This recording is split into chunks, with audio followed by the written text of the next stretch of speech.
Hello, my name is Alicia Glover, and I have a story to tell. My story is basically about surviving domestic violence. I can say it started about the top of 2002, about my second semester of high school. I met someone. We were kind of like vinegar and oil, but I guess every female kind of has their bad boy phase. Yeah, throughout time, I would notice it was first verbal abuse. I remember the first encounter with domestic violence. He hit me in the face with a remote control. I remember the right side of my eye swollen up, and I went home to my mom in Zebulon. After a little bit of pleading and begging and all that, I came back, and it kind of continued from there. Over time, with hearing you're ugly, no one will ever want you, yeah, even your dad didn't want you, right to throw in, yeah, my father died maybe a year or so prior to, so it actually took me getting out of the situation, realizing I was looking for love in the wrong places. So his first time, he actually got locked up about the end of November of 2002. He went to prison for about maybe almost a year. I actually did meet someone, date again, and he got out. Things were kind of fine. And I was also looking at it as, why me? Why am I stuck being a single parent? Why this? Why that? Even though during the time it was people saying you should get out of this situation, get out of that, but it's a lot different when you're the one that's emotionally invested, involved.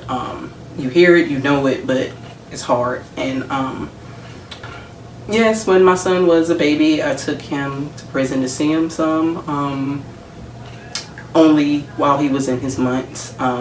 Even with getting out, so I was continuous with getting locked up. So after a while, I'm thinking, if I'm out and doing what I need to do for my son, why is it a pattern with you going in? After that, I never took my son back, because in my mind, I'm thinking, I don't want to keep taking my son to see him and he feels as if it's okay to be here, because I feel a lot of our African American males, they're already stereotyped and labeled at birth. So I wasn't going to have him, maybe when he get older, he doesn't look at certain things as a big deal, because he may think, I've been going there visiting my dad anyway. But he's looking at it in a certain visitation controlled environment versus when you're really in there. So yeah, I wasn't going to do that. A lot of people didn't agree with me with that, but that was just me. So yeah, he got out, we were together again.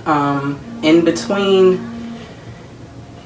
him getting out, before he got out, he I actually did meet someone else. I will say this was about the end of summer of 06. I was 22, he was 29, so I'm figuring he's a little older.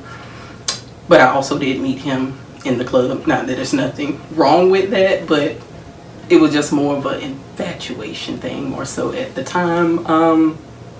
Talked to him a while. He's crazier than my child's father. Yeah, he was actually a lot worse verbally, a lot worse physically. I just got myself out of the situation sooner, but I think I gotta pause.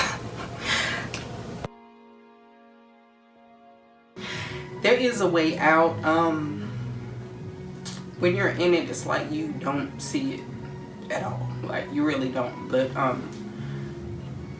one thing, talking to someone does help. Letting someone know what you're going through. There are resources. There are places you can go. My situation is different from some, because I know some are in it and it may be the man that's the breadwinner. They may really can't go anywhere. but I still would advise anyone that you know that you think could possibly just get you out of that situation, it's worth it. Like, especially if you have kids, you don't want to leave. Kids hear the mother gone, the father's gonna go to prison, so then what? So that was really my main motivation, just seeing myself like in a casket, a funeral of myself, was just a big eye opener. Like, I have to. So I did what I had to do, but yes, I would say seek help, seek therapy. You're going to need it. It's no shame in it. Some people, especially in the African American community, they want to deter from it. Yes, church will help also, but I would say professional help does help. God puts professionals here for a reason. And like I said, I've thought of suicide. I've done all of that, and by me being here now, knowing how far I've come, and just thinking like, wow, the fact that I'm still here now is crazy. That I couldn't imagine if I wouldn't be here or whatever. So it's worth getting the help, regardless of people would want to say, oh, you're crazy, oh, you don't need it. Even if you would need medication, it's nothing at all wrong with that. Whatever you would need for a peace of mind, sanity, because you cannot put a price on it. Oh, so it's something I wish I would have did years prior, but it's better to know than not to know. So yes, but yeah.